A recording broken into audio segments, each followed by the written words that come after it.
containers are just lightweight virtual machines, right? No, not really.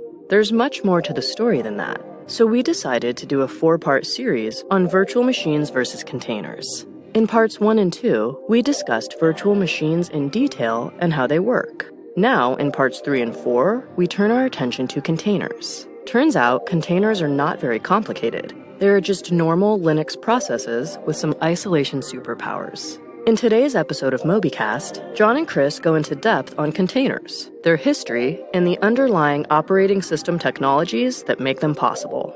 If you ever wondered why you can't run Windows containers on a Linux host, this episode will clear up the mystery. Welcome to Mobycast, a show about the techniques and technologies used by the best cloud-native software teams. Each week, your hosts Jon Christensen and Chris Hickman pick a software concept and dive deep to figure it out.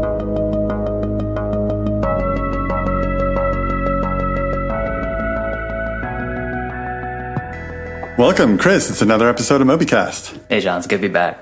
Yeah, good to have you back. Chris, what have you been up to lately, this week? Yeah, this is a big week. We are sending my oldest son off to college.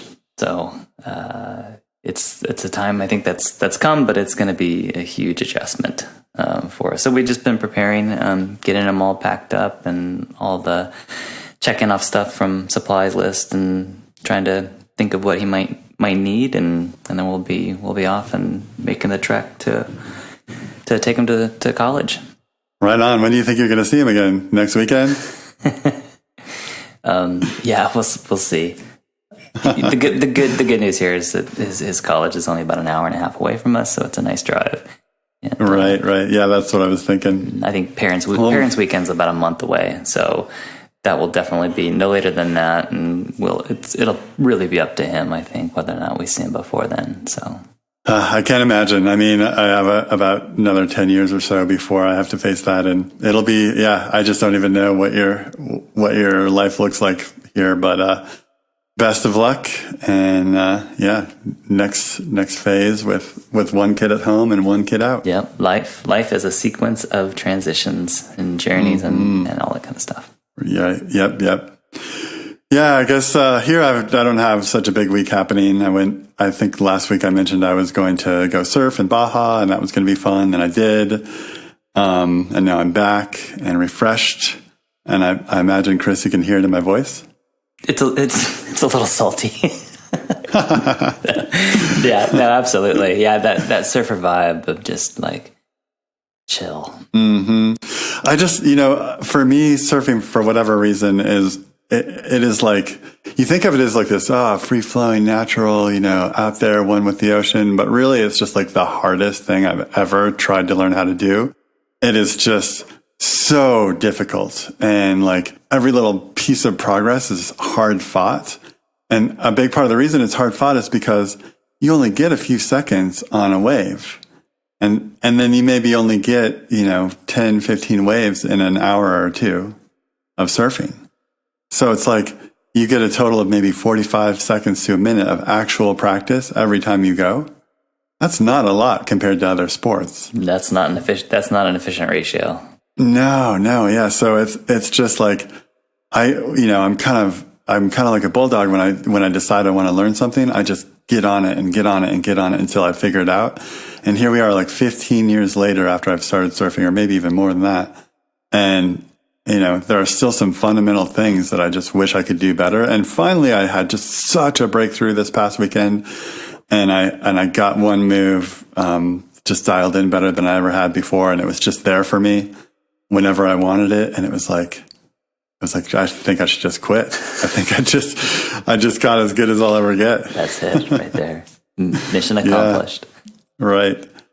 And software is a little bit the same way. We have to learn, and you never kind of get to that point where you're like, okay, I'm done learning. I'm as good as I'm ever going to get. Like, there's always more. You can always get better. Indeed. So absolutely. Let's do that right now. Let's get better. So part 3 of virtual machines versus containers revisited. Yeah. What do you think, Chris? What are we going to do in part 3? Right. Yeah. So in the first two episodes, we kind of went deep into virtual machines, really understanding exactly what they are and how they work, and what what a hypervisor is, how it's really instrumental in allowing virtual machines to actually exist, and how that works. And so we've got a really good understanding now of what a virtual machine is. Yes. And it's virtualizing the entire machine. It's running a full copy of your operating system along with a virtual copy of the hardware. And yes. It is that VM is simulating enough hardware to allow whatever guest OS you're running on there to run unmodified and to be run in isolation. Right. So unless you're doing para-virtualization. See, I've learned something.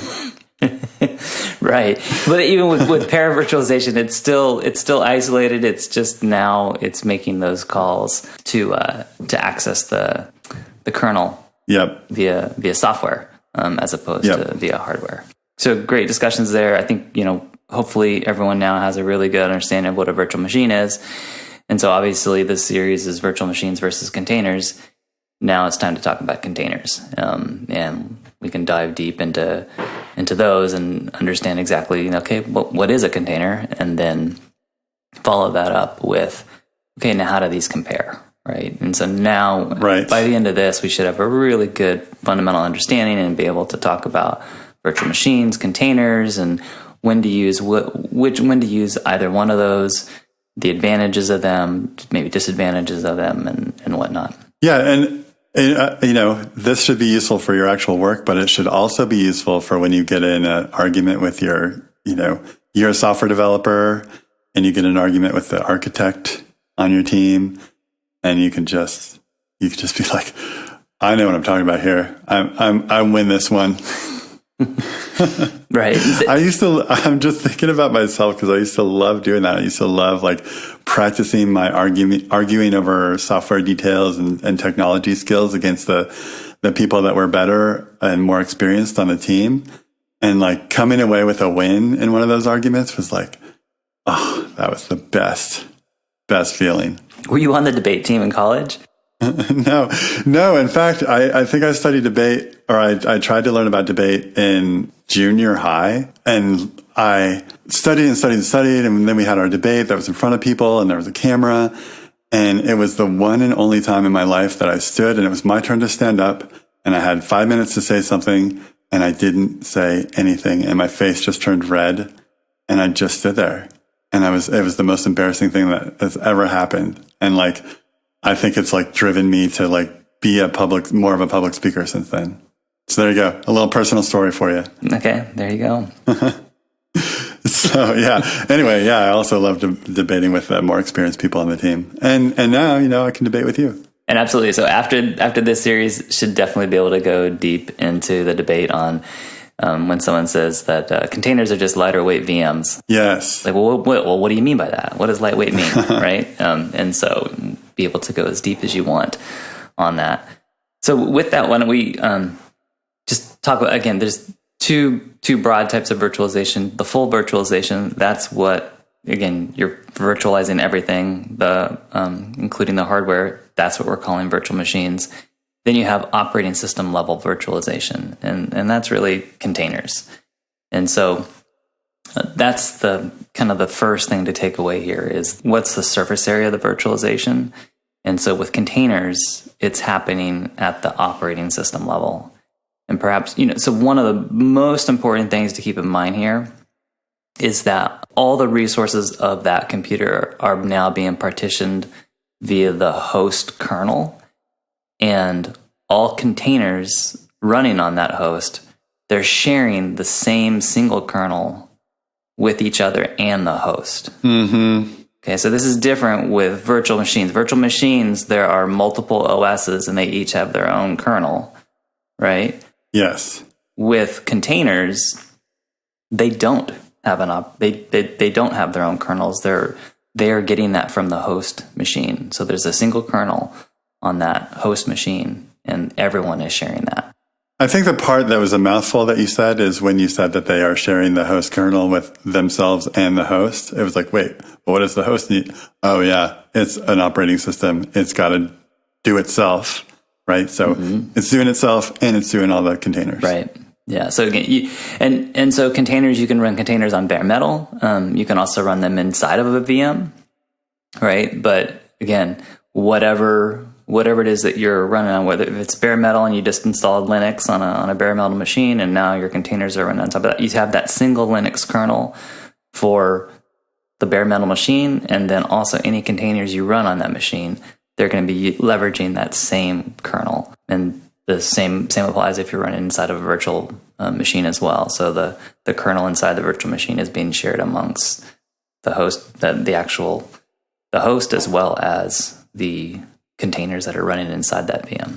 And maybe some Mac users might be saying, wait, that doesn't make sense to me. I had to install a VM in order to be able to run my containers when I initially did them. And that would have been because initially, before a couple of years ago, there wasn't native support for Docker in Mac. And I think there is now. You don't have to run a separate VM on a Mac in order to run containers. You can just run them. You're still running VM. It's just now it's provided by Docker. So it's using Alpine. So there still isn't native support for containers in Mac OS. You have to have a VM running. So this is a really, really good point, good subtle point, in that because your containers are sharing the same kernel, right? It means that... I think I know where you're going. Right. It means it's all the same operating system, right? So it means that if you're going to be running a Linux container, it's got to be running on top of a Linux kernel. Right. So Mac OS is not a Linux kernel. Right. Right? So just by virtue of that fact alone, that means that you now have to have some way of providing a Linux kernel, which really the only way is a VM, right? So under the covers, that's what's happening, is that Docker is running inside of VM, right? And this is the reason why you can't run Windows containers on a Linux machine. Right. Right? Because again, Windows containers are going to need a Windows kernel. Well, there's no kernel there on that Linux machine. Yes. And so the same thing goes for, vice versa, right? So Linux containers can only run on Linux. We've got some because Linux containers are so ubiquitous, the various platforms have accommodated them, right, with these virtual machines. So we talked about how on Mac, with Docker for Mac, it's setting up that VM for you. On Windows, with Hyper-V, they have support for spinning up a Linux VM so that you can run your Linux containers on Windows platform. And it feels like it just works, right? But again, underneath the covers, they're running inside of a virtual machine. Yeah, it's like, have you ever said something that's so obvious, but not until after you say it, is it like, oh my God, that is obvious? And it is. Now, we're talking about it and we're getting to the details of what these things are.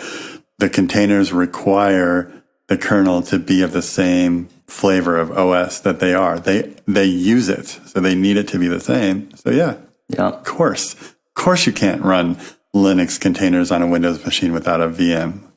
Yeah. Obviously. Yep. Yes. I know it is. It's one of those things that you say it's totally obvious, but for whatever reason, it's not really intuitive. And I think this kind of goes to the reason why we're even talking about this in this series of, what are VMs and containers and how do they compare? And, do you really understand what a container is? And this is a fundamental thing of a container, but it's not really called out explicitly, when you learn about it, right? I know. It should be like on the Docker homepage, it should be like, a container is a program that runs on your operating system. That should be the very first thing it says. Instead of whatever it does say, something about, I don't know. The last time I was on there was at least 18 months ago, and I don't really remember it being super helpful. Mm-hmm. It was just kind of, here's a bunch of links to go download a bunch of programs, more or less. And that Docker was taking over the world. I think it also said that. For sure, yeah. And, part of this might be the fact that, like, at the end of the day, containers are not too terribly magical, and they're not really too terribly interesting. Yes. And if you actually describe them accurately for what it is that they are, then it takes away the magic and mystery of them, and perhaps even like the marketability. That cachet. Yeah, absolutely. Yeah, marketability. Right? Yeah. So, and that may be one of the reasons for doing this, right? But like we're gonna break it down today.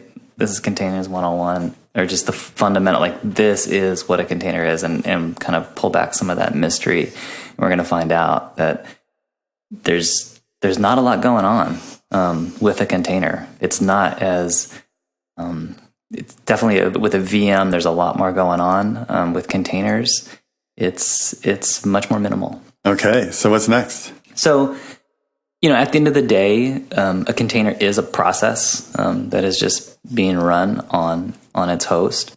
Of course, I mean these things are virtual, right? We've talked about how they have isolation. You can run these containers are these, we've talked about before, how they're like these hermetically sealed bubbles that, right. Ideally nothing else can see inside them unless you want to poke holes in that bubble. So there's that isolation. So, how is this achieved? And it's really based upon some of the virtualization, the isolation, and some resource management mechanisms that are provided by the kernel, the operating system kernel. And particularly, we'll talk about in the Linux world, and there's two main technologies there that really have enabled containers, and that is namespaces and C groups. And so we will dive into that a bit more and just understand how they work. But maybe as a kind of an example of just kind of like driving home the point of like what a container is. So again, these are processes. They're using the same kernel that's on the host. They're sharing that OS kernel. One of the things that I think we think about with containers is like, oh, I'm running like this entire virtual machine. I mean, it feels like a virtual machine, right? It's like feels like it's got an operating system and it's got applications in it, right? Yeah, you can log into it, SSH into it. Like it feels like a full computer, right? But again, it's not. Really, all it is it's this process where you can copy files into it, and those files get basically mounted, and this process starts, and it mounts that file system, and that's all it can see. And so again, it's using whatever kernel is already on that host. That's what it's using, and now these are the files that it can see. And so with a Docker file, like what we're doing, right, we're just adding files. Like we have Docker add command and we have Docker copy. We're basically just adding files, and so you're building up that file system that process can see. Okay. And we kind of think along the lines like, oh, we have all these various Docker images out there, and we can have all these different OSs like Red Hat or CentOS or SUSE or Debian or Ubuntu, right? And we think, oh, these are like operating systems. But if you think about it, they're really not, right? It's just, they're all the same core OS, right? They're all Linux. They're all the Linux kernel. And really they just differ with the apps and files that are included in those distributions. Okay. And so again, just think of these containers as like, really they're just processes. They have a file system, a collection of files that they can see, and that's really what you're doing when you're creating your Docker files. When you're building up these images, is you're just giving them, here's the files that's going to be available to you, type thing. Well, and that kind of makes sense from a Linux perspective, because that really is what Linux is anyway, right? Everything is a file already. Processes are files. Your whole configuration of your operating system is files inside Etsy. It's just files all the way down. So it makes sense then that you could say, oh, here's a collection of files that is going to behave like Ubuntu. And I'm going to I'm going to zip it up and call it an image and hand it over to my operating system, and it's going to mount those somewhere, and then do the stuff in them. Do what they do, use them as the basis of executing a process. It kind of makes an intuitive sense to me. Mm-hmm. Yeah, I mean, there is some of the kernel initialization. The kernel has to be loaded, right? There's device drivers and all that kind of stuff has to happen, right? So it's not so like when you flip on a machine that's running Linux or any other operating system, right? There's a bunch of stuff that happens to begin with, and then once it initializes it up, and now it's reading from now it's in its normal state, if you will, right? And it's reading from the file system. So just think with containers, like all that, the kernel's been loaded already, all that stuff's already happened. Right. And now it's just going against the file system. So just keep that in mind as we go through and talk about some of these particular technologies, namespaces and C groups, and hopefully it'll really make this crystal clear. Cool. Before we do that though, maybe just really talk quickly about container history, because as I was going through this and just looking through it, it's really kind of interesting to understand like how containers came to be and how long they've been around as well. So and it helps kind of understand like, again, what is a container and how we got here. So really, kind of going back to in the year 2000, FreeBSD, they had a feature called jails. This was a way of isolating processes running on FreeBSD, and it was really based, a core part of it was based on the chroot operation. And so chroot basically is change root, right? And so what it says is for this particular process, your root, so / is going to be some other place on the file system, right? So now, it's a form of namespacing, right? Of isolation. So if you want this process to think that like /user /Jon is the root, then you just use this kernel command chroot to say, okay, that's my new root. Right, and if I do that, then inside /user /Jon, there better be a /etc, a /bin, a /var, a /mount. Like all that stuff has to be there. Right. If you're going to be a container, right? Like, I mean, you don't have. I mean, this when this first came out, jails. Like, I mean, it wasn't necessarily like, oh, we're going to be running an entire copy of an operating system inside of it type thing. It could be just like we just want the isolation, right? We don't want it to see any other files outside of it. So it's kind of more of a security thing, right? Yeah. So it's like, don't let me go ... all the way back into the real stuff. Mm-hmm. Right. CD / or CD space ... all the way back into other people's stuff. Right. Cool. And I know for sure that it seems like Apple made big use of this for iOS and even in Mac, just to kind of separate processes and make them safer from each other. Mm-hmm. Yeah, I mean, it's a pretty natural concept, right? Of this idea of isolating something, especially from a security standpoint, right? Yeah. So that was kind of like the first containers, if you will, right? So FreeBSD, this is in, again, year 2000. So this is almost 20 years ago. And again, it's based on that core, that chroot operation. It added additional capabilities on top of that so that it allowed for virtualization of not only the file system, but also the set of users and the networking subsystem. Then you also had like a configuration file for this, which looked really, really similar to a lot of other configuration files that we work with now. So when I was looking at it, it looked a lot like an Nginx configuration file, right? Because it has things like what do you want the host name to be and its IP address, and what command is going to be run, what is the path of the executable that's going to be running inside that jail. Right. And I don't know. I'm also thinking about just some famous celeb devs like Chris Nova and Jesse Frizzell. I've seen them make inside jokes about containers are just chroot. Mm-hmm. Like, or why don't we just go back to using chroot when they're dealing with like Kubernetes headaches? Right. And now we can all get those jokes. Yeah, there you go. So that's FreeBSD jails. It is FreeBSD though, right? So that kind of limited its appeal and its adoption. So that's one of the reasons why we're not talking about jails today instead of containers. In 2008, there were improvements to the Linux kernel to provide isolation and virtualization and resource management capabilities. And so this gave rise to LXC containers.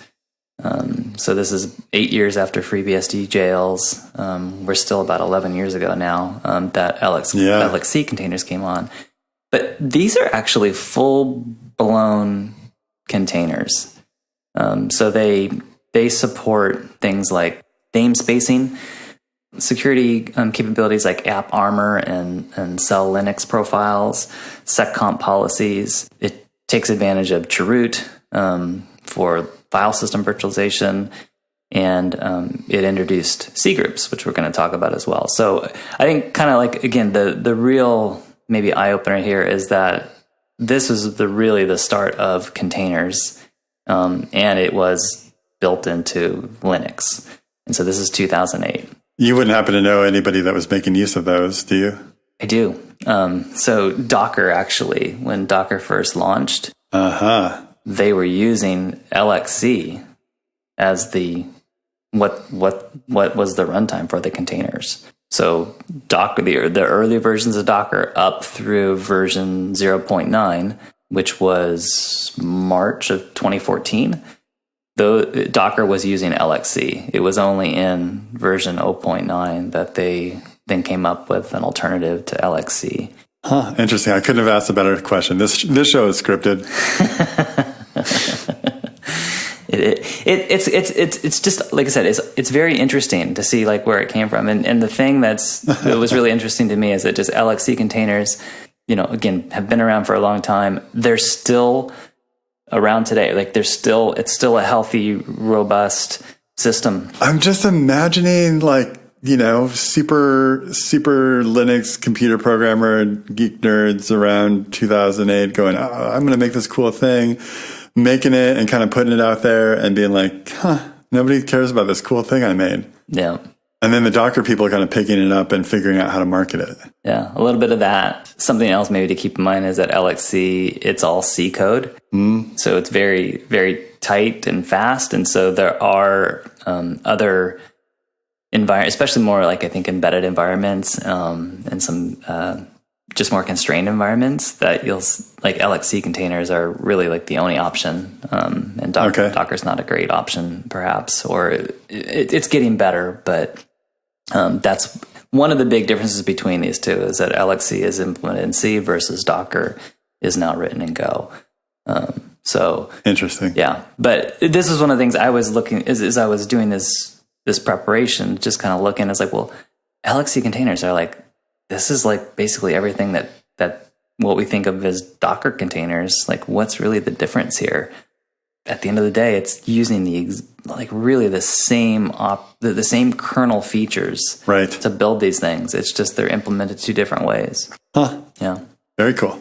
So that's LXC containers. Again, they rolled out in 2008 and have that's when they landed in the Linux kernel mainline, and they continue today as a robust project. Docker containers, 2014 is when, again, up until that point, they were using LXC as their container technology. They switched over to something, their own implementation that was called libcontainer. That eventually became the core of runC, which we'll talk about next time as for container runtimes. And then Docker dropped LXC support in version 1.10. Which was in February of 2016. Interesting. Okay. Just a sec. There's something important you need to do. You must have noticed that Mobycast is ad-free, but Chris and Jon need your help to make this work for everyone. Please help the Mobycast team by giving us 5 stars on iTunes, writing positive reviews, and telling your colleagues, friends, neighbors, children, and pets about the show. Go ahead and do it now. Great. I promise not to ask you to do that again. So, So maybe now it's a good time just to dive into the container technology. And so yes, what we've all been waiting for. Yeah. So we said, so containers are just processes, right? I mean, they're literally just like you're just creating a process on your operating system. So what makes them special, right? Like what makes it a container? And so really it goes into these isolation, the virtualization and the resource management capabilities. And it really comes from two main things: namespaces and control groups, or C groups. To me, namespace is just a word that computer people throw around to seem like they're really hardcore. Yeah. Like everything has namespaces. Yeah. It's like, if you can't think of a better name for it, for your way of kind of chopping things up, let's call it a namespace. Mm-hmm. But let's find out so we've talked about namespaces in a lot of other contexts. I'm curious to see what namespaces are in terms of containers. Right. Yeah. And so namespace, this is actually the term it's the actual kernel. It's the canonical form. Well, it's the kernel feature, right? It's actually called Linux namespaces. Like this is what the Linux folks called it, right? So it's not a kind of an arbitrary term. This is the feature in the kernel. And again, it's known as Linux namespaces. So what Linux namespaces do is it restricts what you can see. Okay.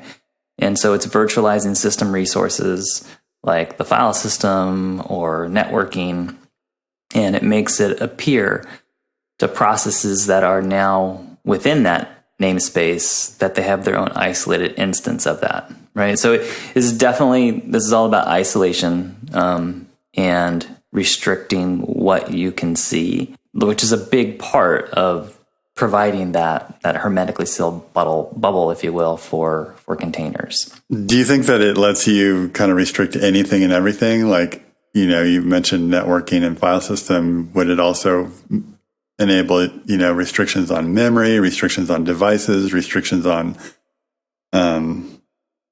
all the other things? So the answer to that is yes and no. So yes, there's other things that you can provide isolation on via Linux namespaces. So in particular, there's 7 things that Linux namespaces provides for. So let's just go through them quickly. So one is IPC. So the IPC namespace. So that's inter-process communications. So this is like the more the low level, again, IPC mechanisms inside it, but it's providing namespace isolation for that. So that's one thing you can isolate. Another one is the network. So all your network devices and stacks and ports and whatnot, that can be isolated in namespace. Mounts, so all mount points, those could be isolated. Makes sense. Process IDs, those could be isolated in their own namespace.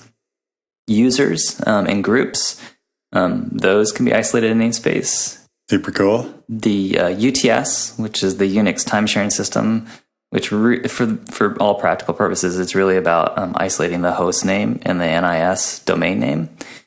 And then we also can isolate C groups as well, because we'll talk about C groups a little bit later, but C groups at the end of the day get exposed as files, as you alluded to earlier, how everything in Linux is a file, right? So that's how C groups are implemented or seen. So there's isolation namespacing for that as well. So those are the standard namespace categories that Linux gives us, and so those are all available. Cool. Another thing to consider is that process. So when you launch in a process, you can set up these namespaces for it, and any processes that are then instantiated by that process, so the children are going to inherit from that parent. Yep. So everything that thing does, right, it's all going to be kept in the same isolation containment. So just to make sure I understand, if when you're making a namespace, you say, of these 7 things, here's the thing, here's the sub parts that this namespace is allowed access to. Sometimes maybe all of it, sometimes maybe subparts of it. Then you give that namespace a name. You could call it John. And then when you start a process, you're going to say, hey, this process, I want you to go inside namespace John. Yeah? Yeah, absolutely. So and you can pick and choose, right? So you don't have to, it's not like it's all or nothing, or if you don't choose to set up like the PID namespace, that now you don't have access to that. So if all you want to do is virtualize the mount points, then you can just set up a namespace for that, and that's what will be. Everything else will be like, so default normal access would be the default access for any process. Mm-hmm. Okay. Well, I mean, you can think about it, right? Everything has a name. Like you have the root namespace, and then it all flows down to there, right? So you can kind of just think of it as a tree, and so you're always inheriting from your parent, unless your parent's overriding that. Easy peasy. Yeah. Yes, I like it. Yeah. Something else to keep in mind is that namespaces, it's a syscall interface, right? So it's basically that's the fundamental interface between an app and the Linux kernel. So just making these Linux kernel calls to create, set up and enter these namespaces for processes. I think that we've never really talked about syscall on Mobycast before, and we have talked about it with some of the members of our team, and it's a really straightforward thing. But we don't have time to get into it today, so maybe we can come back and talk about that at some other point, because it's pretty interesting. Sure. So that is namespaces. So that, again, it's one of the big key things that enable containers, is just that isolation of these resources. And so these containers, when you're in a container, it's using these namespaces so that all they see is the network, the mount points, the processes that are relevant to them, that is being set up by the runtime that's hosting that container. Mm-hmm. They restrict what you can see, underline C. Yes, exactly.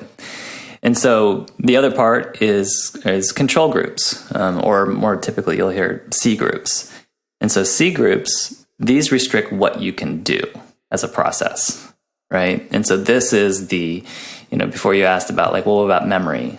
This is how you limit memory or CPU resources for a particular container or process, right? So C groups allow containers to share the available hardware resources and optionally enforce limits and constraints. Okay. And so we talked a little bit about this, where the creating, modifying, and using C groups, it's all done through a virtual file system. And just like with namespaces, processes are inheriting from their parent. Yep. So if a particular process that belongs to a particular C group, then any children it spawns off will be part of that C group as well. Yep. Right. And so some of the common C group categories would be things like memory, CPU and CPU cores, devices, I/O, and processes. So I'm kind of curious about this. I'm just imagining you making a C group, and you want to say that this process can have access. Maybe the machine has a terabyte of memory, and you want to give the process access to 4 gigs. Would you have to say the machine, this process can have access to this address space through this address space, or would it be like any 4 gigs you can find set aside for this process, and let the operating system figure out the address space? Yeah, the OS is gonna figure out the addressing and where that belongs, right? So the C group is just saying hey, this is how much memory I need. This is how much you should allocate to me, and that's what I want, right? Because I think when that process starts up, right, this is just part of just the operating system itself, instantiating, starting this process, okay, how much memory does it get? And then, how much CPU is it gonna get? Those are all just characteristics of that process that the kernel has to manage. Right. And then I think of these categories, devices make sense. There's a list of devices. Here's some you can access. Here's some you can't. I/O makes sense. You can get an I/O from the keyboard, or you can send I/O out to, this screen or whatever. That makes sense to me. Processes also make sense. There's a list of processes, and some of them have children, and, you can have access to these ones, but not these ones. That makes sense to me. But the one that does not make sense to me is CPU. And I feel like we kind of danced around this in previous episodes around virtual machines and CPU scheduling. The operating system has to say when a process gets to run its instructions and when it has to stop running its instructions. And on that, we decided that interrupts make a lot of sense. Okay, the interrupt comes along and the CPU is all right, you're out. You don't get to run any more instructions. But it didn't, we weren't sure the magic around scheduling, Like, is it a round robin? Everyone gets a little bit of time and then it's the next process's turn. Does this have anything to do with that? Like, what are we saying when we say, we're restricting you to some amount of CPU? Right. Is it a priority number? What is it? Yeah.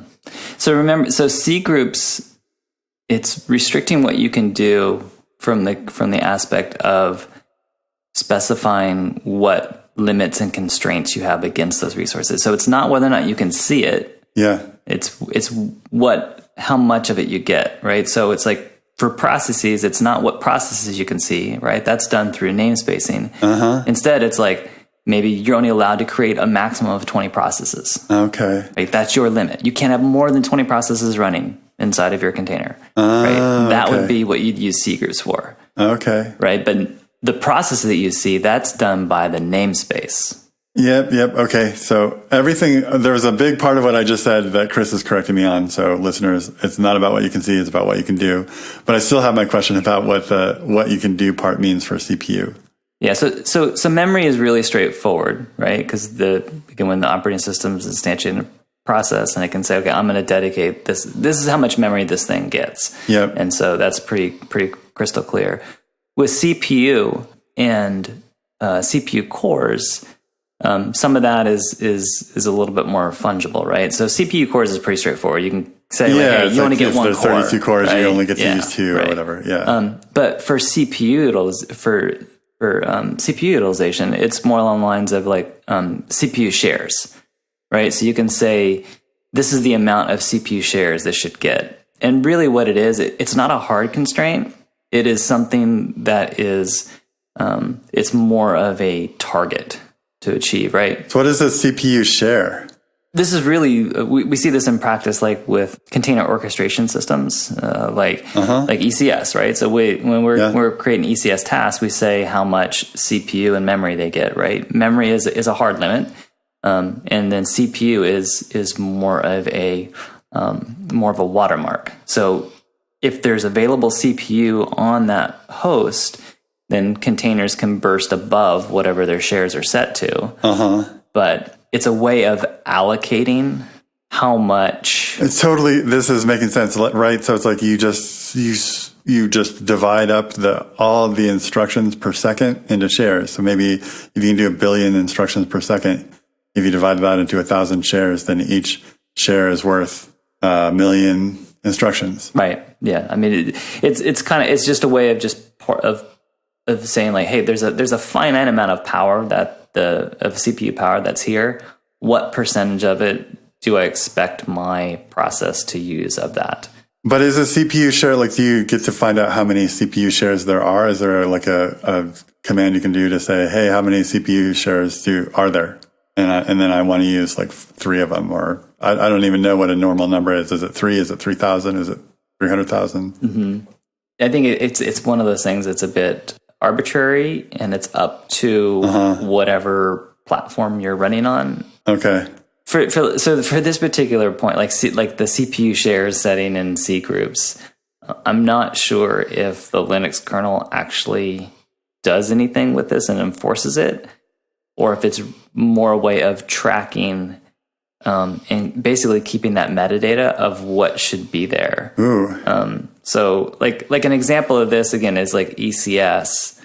ECS is using the CPU shares on your task to kind of decide whether or not it should schedule something on a particular machine, right? So it's going to see like, here's these. And with ECS, they do come up with the number, right? So for them, every CPU is 1024 shares. It's divided up into 1024, right? So for every core that you have on that EC2, there's 1024 CPU units. And so you can, in your task, you say how many units I'm taking up. And so if you have a task that says I'm going to use 512, you can only spin up 2 of those tasks on that EC2 if there's only 1 core on that. So if it's like a T2 micro or something like that, there's only 1 virtual core on that. So you can only it'll only ever schedule 2 tasks on that, because you basically said, I'm going to use up all the CPU between these 2 tasks, right? Yeah. But I was just imagining, like, if you only have 2 containers on there and you've each given them 1, it's probably going to just let them use a lot of CPU just to do their work, because there aren't any more containers on there. So it's probably smart enough to know. Right. Not to and that's why there's not a hard constraint, right? So it's just, it's kind of more for just allocation and scheduling and kind of like bookkeeping than it is for like this hard limit. Yeah, this is a fascinating topic. And it's one I feel like, it's probably the most hardcore part of all of this.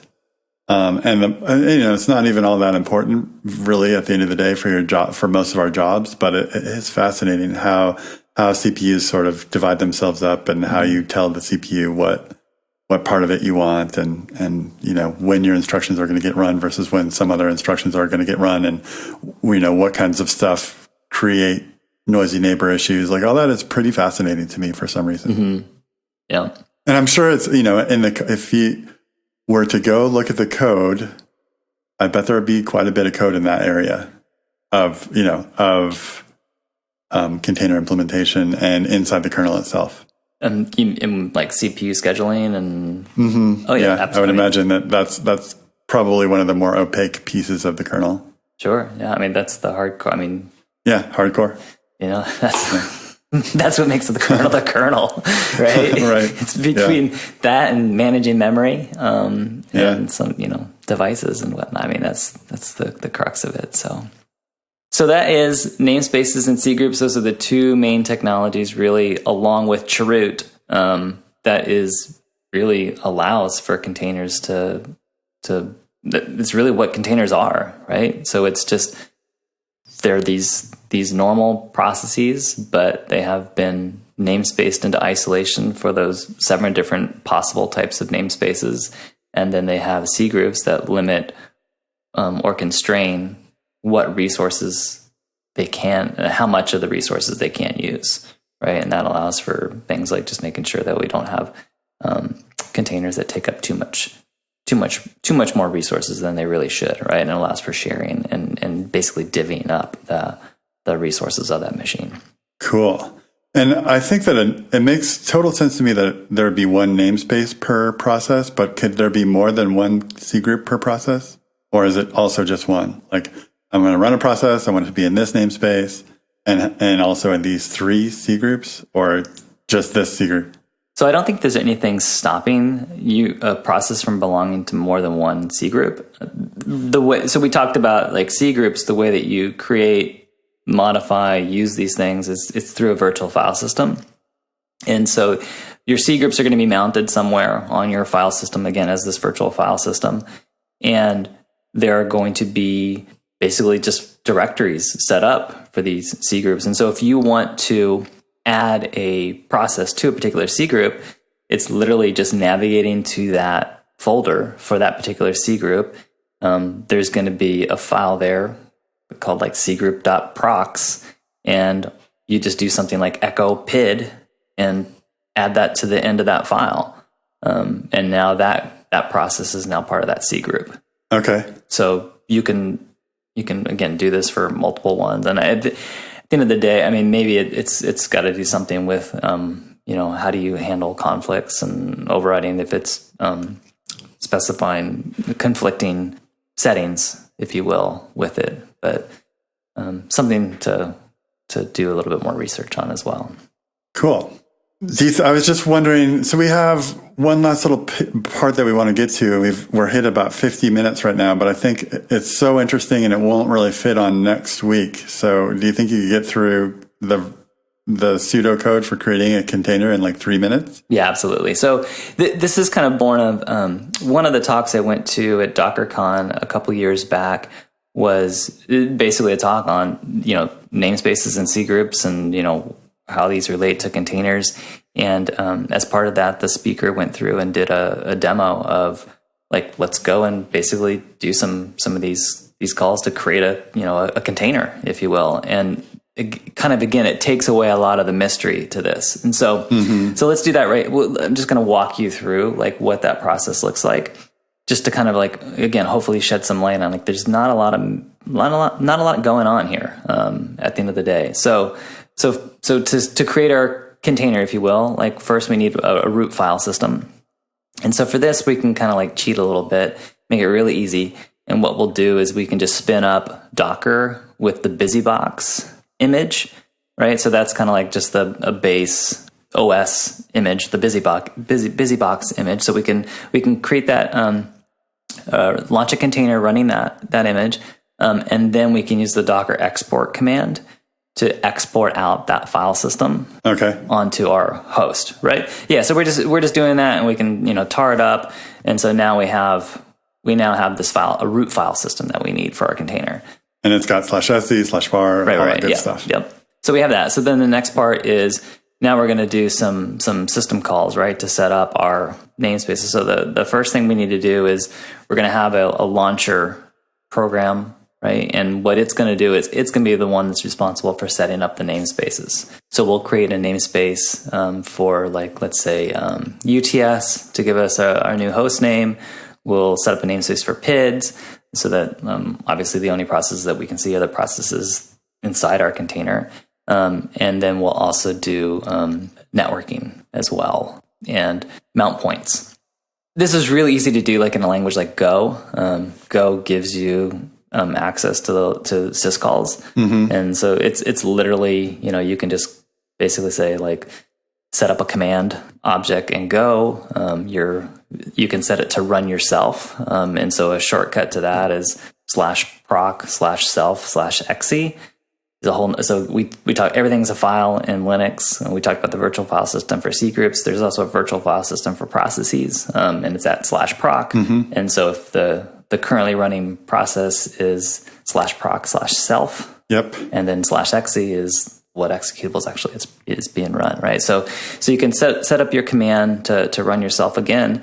You can make the syscall to set up your new namespaces for UTS and PID and mounts, and then you run again, right? So now when you actually execute that, run it, you got a new process that just got launched. It's now in this new namespace, and now what you want to do is now set up your actual container executable, right? So you're going to set up another command. This time you're going to set the executable to be whatever you want your container command to be. You can make some syscalls to set your host name. So set my host name to foobar. I can do a chroot to my root file system that I exported from BusyBox to now point to that. I can do a change dir to make sure that I'm there at the root. I can mount some mounts, mount points if I want. And then I go ahead and just run that. That is, for all intents and purposes, that is now a container, right? So I've got my namespacing, I've got my new file system, it's been chrooted, and I can now go into that, and I'm not going to be able to see anything else outside of that, the file system. It's only what's inside of there. After, you can also now, if we want to, we can set constraints with C groups, right? So we can find out what our PID is, and we can set up something like CPU shares, or set the max processes to be 20, so that it can't kick off more than 20 processes. Right. So I think that of those three steps, that second one where you were setting up your child namespace and you talked about Go, that one for me was a little opaque, and I think for our listeners too, it's probably a little tough. And I think that it's probably because of some of the additional syscall stuff that you threw out there just on the fly. And I'm just thinking that in order to get everybody over that hump, maybe during the next episode we could add talking about syscalls a little bit more, talking about forking processes, just talking about a few of those Linux fundamentals that I know our team didn't have at ready at hand when we talked about them at Kelsey's camp last year or earlier this year. So I think that our audience would benefit from that. And then we could redo this pseudocode example again next week with that in mind, along with the other stuff that we want to talk about next week. Does that make sense? Sounds good. Yeah. And then maybe just to kind of wrap this up and drive home that, again, just containers are just processes. If you're on that host, we talked about how proc is exposed as a virtual file system. So you're on that host, and you can cd to /proc, and you can go to the PID for that particular container that's running. If you have access, right? If you have sudo access, there's going to be a directory and there's going to be a file in there called environ, right? And so this contains all the environment variables being used by that. And so you just cat that file. You can see all the environment variables that are defined inside that container. Right. Right. So that's sometimes, we'll hear about things like container leakage. Yes. And this is where some of that stuff comes into. So again, you have to have like root access in order to see that, to be able to cat that file. But, these are just normal processes, and it's just standard Linux way of managing processes and all the information that it exposes. Hopefully that's taken away some of the mystery of containers and how they work. Yeah, it definitely helps. I think after today, I totally understand namespaces. I totally get the idea of C groups. I was a little mystified around the pseudocode for creating a container, so I think we can clean that up next week and then move on and talk about containerd and run C. Sounds good. Cool. Well, thanks so much, Chris. Yep. That was super useful. All right. Thanks, Jon. Yep. Talk to you later. Bye. Bye.